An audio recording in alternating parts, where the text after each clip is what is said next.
मैं ये बात दौरान इलेक्शन में भी कह रहा था कि राजा सिंह को सियासी तौर पर जिंदा रखा जाएगा। इसलिए जिंदा रखा जाएगा कि कल उसका चेहरा दिखा के मुसलमानों को डराया जाएगा। बनता हैदराबाद के अंदर सियासी हालात बहुत खराब है। जितने वोट एमआईएम को पड़े हैं उतने ही वोट एमआईएम के खिलाफ इस्तेमाल हुए हैं। तो हैदराबादी पार्लियामेंट्री सीट का उसको भारतीय जनता पार्टी का इंचार्ज बनाया गया।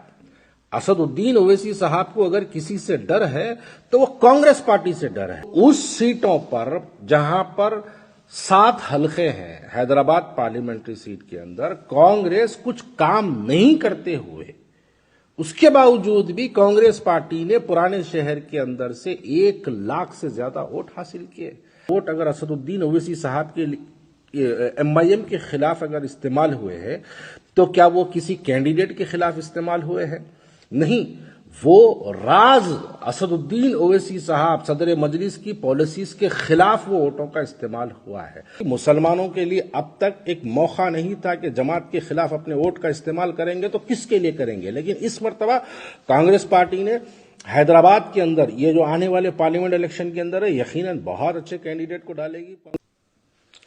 मोहतरम हजरात, मैं शुरू से ये बात कहते आ रहा हूं कि असदुद्दीन ओवैसी साहब मलून राजा सिंह को सियासी तौर पे क्यों जिंदा रखते हैं और इलेक्शन में उसके खिलाफ अपना कैंडिडेट नहीं डालते हैं और उसको जीतने का राह बनाते हैं, जीतने की वाबस्तगी उसको बनाते हैं। मैं ये बात दौरान इलेक्शन में भी कह रहा था कि राजा सिंह को सियासी तौर पे जिंदा रखा जाएगा। इसलिए जिंदा रखा जाएगा कि कल उसका चेहरा दिखा के मुसलमानों को डराया जाएगा, मुसलमानों को ये बताया जाएगा। अब देखिएगा आप, मैं आज ही जो है फेसबुक पे कहीं स्क्रोलिंग देख रहा था, ये मलून को हैदराबादी पार्लियामेंट्री सीट का उसको भारतीय जनता पार्टी का इंचार्ज बनाया गया। ये देखिए एक सोची समझी पॉलिटिक्स होती है। अगर राजा सिंह गोशा महल से हार गया होता तो उसको या हरवा दिए होते तो आज वो हैदराबाद पार्लियामेंट्री सीट का इंचार्ज नहीं बनता। हैदराबाद के अंदर सियासी हालात बहुत खराब है। हैदराबाद के अंदर मैं अगर वाज़े तौर पर इस्तेमाल करूं, जितने वोट एमआईएम को पड़े हैं उतने ही वोट एमआईएम के खिलाफ इस्तेमाल हुए हैं शहर हैदराबाद के अंदर। ये बात जिसको थोड़ी बहुत सियासी समझ है वो बात को समझ सकता है। जितने वोट एमआईएम को हैदराबाद में पड़े हैं उतने ही वोट एमआईएम के खिलाफ में भी इस्तेमाल हुए हैं।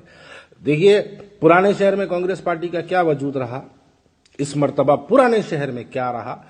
कुछ वजूद ना रहा कांग्रेस पार्टी का। कांग्रेस पार्टी पुराने शहर के अंदर ना के बराबर काम करते रही। पुराने शहर की बात करो, नामपल्ली को छोड़ के मैं सिर्फ उन 7 सीटों की बात करूं जिसमें हैदराबाद आता है, नामपल्ली नहीं आता है। तो उस सीटों पर जहां पर 7 हलके हैं हैदराबाद पार्लियामेंट्री सीट के अंदर, कांग्रेस कुछ काम नहीं करते हुए उसके बावजूद भी कांग्रेस पार्टी ने पुराने शहर के अंदर से 1 लाख से ज्यादा वोट हासिल किए। आप बताइए, अब आने वाले पार्लियामेंट इलेक्शन के अंदर अब तो कांग्रेस पार्टी पावर में है। असल में असदुद्दीन ओवैसी साहब को बीजेपी से डर नहीं है। असदुद्दीन ओवैसी साहब को अगर किसी से डर है तो वो कांग्रेस पार्टी से डर है। और कांग्रेस पार्टी यकीनन इस मर्तबा पार्लियामेंट इलेक्शन के अंदर एक बहुत बड़ी ताकत का मुजाहरा करेगी। आप बताइए, क्या याकूतपुरे में जो जमात के खिलाफ, मैं उसमें 1 लाख में याकूतपुरे को जो वोट मिले हैं अमजदुल्ला खान को मैं उसकी ऐड नहीं कर रहा हूं, उसको तो छोड़ के बात कर रहा हूं मैं। आप बताइए, याकूतपुरे में अगर 45,000 वोट अगर असदुद्दीन ओवैसी साहब के एमआईएम के खिलाफ अगर इस्तेमाल हुए हैं तो क्या वो किसी कैंडिडेट के खिलाफ इस्तेमाल हुए हैं? नहीं, वो राज असदुद्दीन ओवैसी साहब सदर मजलिस की पॉलिसीज के खिलाफ वो वोटों का इस्तेमाल हुआ है।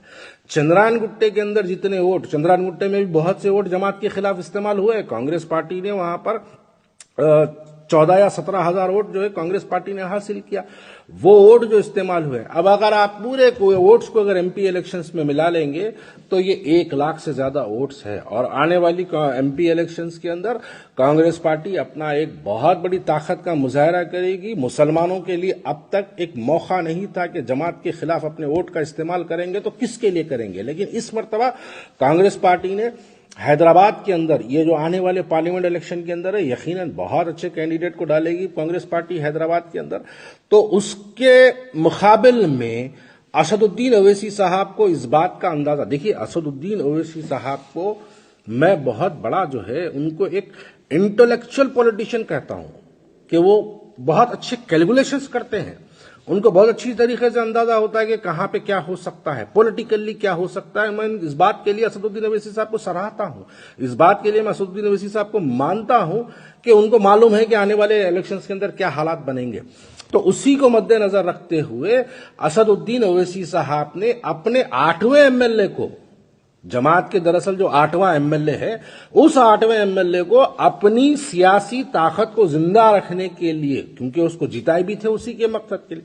आप बताइए, अजहरुद्दीन के खिलाफ में, मैं इलेक्शंस के दौरान भी ये बात कह रहा था, अजहरुद्दीन के खिलाफ में जितने पैदल दौरे असदुद्दीन ओवैसी साहब करे, जितने जलसे अकबरुद्दीन ओवैसी साहब ने किया, जितने पब्लिक मीटिंग्स हुए, जितने लोगों से मुलाकातें हुए, अगर इतनी मुलाकातें गोशा महल में अगर करते तो क्या गोशा महल में कैंडिडेट को अच्छा ताकत का मुजाहरा करने का मौका नहीं मिलता? यकीनन मिलता, लेकिन उसके खिलाफ नहीं करते। देखिए, मैं जब भी कह रहा था, आज फिर ये बात को याद दिला रहा हूं, असदुद्दीन ओवैसी साहब को राजा सिंह को हराना जरूरी नहीं था, असदुद्दीन ओवैसी साहब को अजहरुद्दीन को हराना जरूरी था। असदुद्दीन ओवैसी साहब को राजा सिंह को हराना जरूरी नहीं था, लेकिन असदुद्दीन ओवैसी साहब को फिरोज खान को हराना जरूरी था। आप बताइए, फिरोज खान के लिए कितनी मेहनत हुई। दोपहर, सुबह में पैदल दौरे, दोपहर में पैदल दौरे, रातों में बारिश में भी जलसे, ये हालात के जो है जलसे हुए हैं। तो अब यकीनन आने वाले पार्लियामेंट इलेक्शन के अंदर असदुद्दीन ओवैसी साहब ये मलून का चेहरा दिखा के मुसलमानों को जो है डराने का काम अब शुरू करेंगे। अब बताएंगे, देखो मुसलमानों, अब लोगों के अंदर जो है गश्त बातें शुरू होगी। अब ये जो लोग जो है जिनको पॉलिटिकली समझ नहीं है, वो लोग ये बात शुरू करते हो, देखो भाई अब अपन जो है आपस में बटना नहीं भाई, वो बटा तो जो है गुस्साखे नबी बीच में से जीत जाएगा, खुदा ना खास्ता, बोल के जो है अब लोगों के अंदर ये बातों को गश्त, ये जो बातें गश्त होती है, इसका माहौल जो बना है, वो माहौल बनाने वाले को आप समझिएगा। ये माहौल बनाने वाले का नाम असदुद्दीन ओवैसी है। गोशा महल से उसको हराना आप नहीं हराए, अब उसको सियासी तौर पे उसको जो है लाके हैदराबाद का जो है इंचार्ज बना के जो है मुसलमानों को डराने का काम असदुद्दीन ओवैसी, मुबारकबाद है उसके लिए आपको कि आप उसको जिताए थे इस वास्ते कि तू जीत के आ, कल बुरे वक्त में तू मेरा साथ दे, और अब दे रहा, और ईमानदारी से पूरा साथ दे रहा। अब देखिए, आते आते अब फिरका पराना बयानात शुरू हो जाएंगे उसके।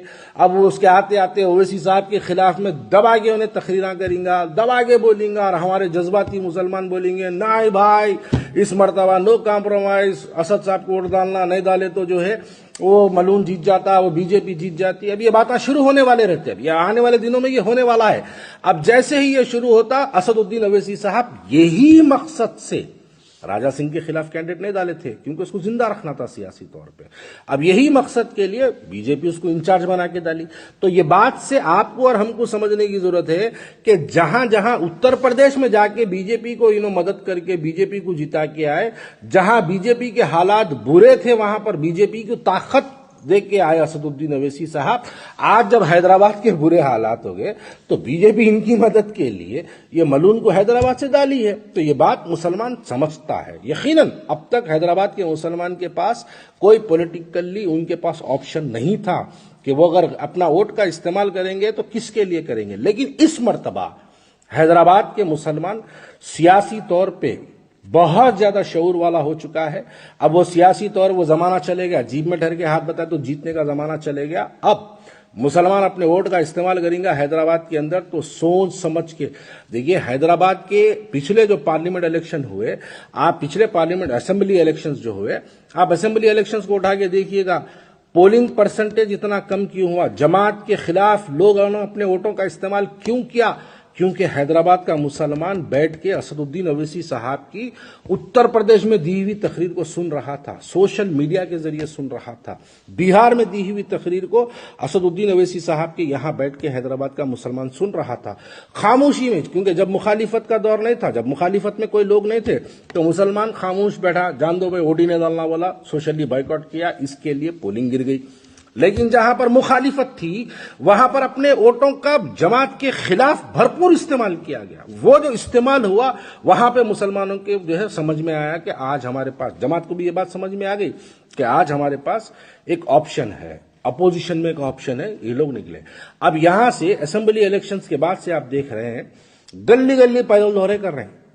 अगर याखुदपुरे वाले ये नतायज नहीं देते, नामपल्ली वाले अगर ये नतायज नहीं देते, तो असदुद्दीन अवैसी साहब आज किसी न किसी स्टेट में किसी इलेक्शंस के अंदर पार्टिसिपेट किए होते, वहां पर जाके जिला परिषद पे तो भी पार्टिसिपेट किए होते, किसी भी तरीके से बहरहाल। लेकिन हैदराबाद का मुसलमान इनको हैदराबाद में रोक रखने के लिए, दूसरे स्टेट्स में जाके भारतीय जनता पार्टी को सपोर्ट नहीं करने के लिए ये नतायज दी है। और उसी के बदले में जमात का 8वां एमएलए राजा सिंह, देखिए लोग समझिए बात को, जमात का 8वां एमएलए, मैं उसको इलेक्शन के दौर से बोल रहा हूं, इन्हें जमात के दरअसल मजलिस AIMIM के दरअसल हैदराबाद में 7 एमएलए नहीं है मेरे भाई।